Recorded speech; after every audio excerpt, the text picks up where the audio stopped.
Halo semuanya, perkenalkan nama aku Junita Nuriska dari Pendidikan Sejarah Universitas Mula Warman.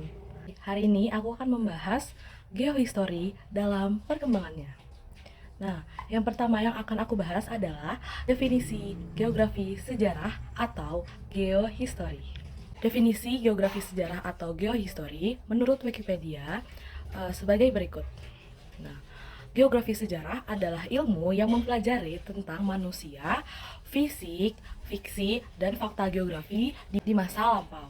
Disiplin ilmu ini memiliki bahasan yang sangat luas dan beragam. Umumnya membahas tentang geografi masa lalu dan bagaimana perubahan sebuah wilayah atau tempat berdasarkan waktu. Selain itu juga membahas tentang hubungan manusia dengan lingkungannya dan menciptakan kebudayaan alam.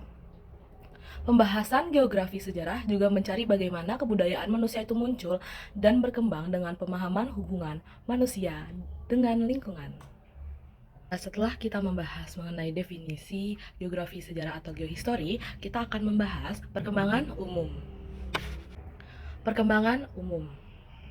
Di kalangan geograf Inggris, istilah geografi kesejarahan dikenal dengan sebutan historical geography, yang diartikan sebagai penelaahan secara geografis atas suatu periode, di mana dikatakan bahwa historical geography adalah geography of the past.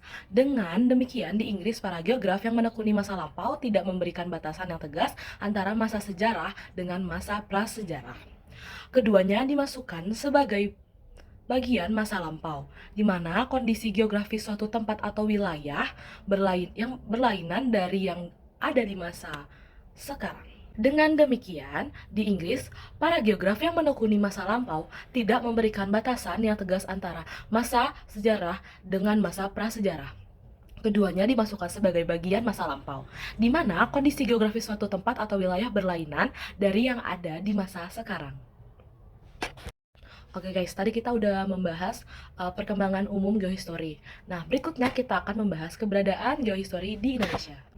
Keberadaan geohistory di Indonesia dalam perkembangannya umumnya biasa disebut dengan geografi kesejarahan, dan istilah tersebut dipakai oleh N. Daljoni dalam buku beliau yang berjudul Geografi Kesejarahan.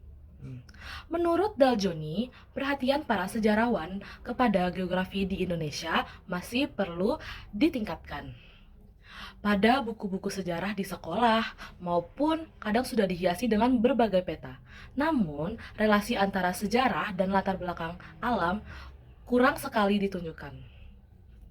Hal lain dicontohkan ketika penjelasan Sriwijaya dan Demak masih saja diberi hiasan peta modern yang ada saat ini, suatu hal yang kurang cocok dengan kenyataan masa yang bersangkutan.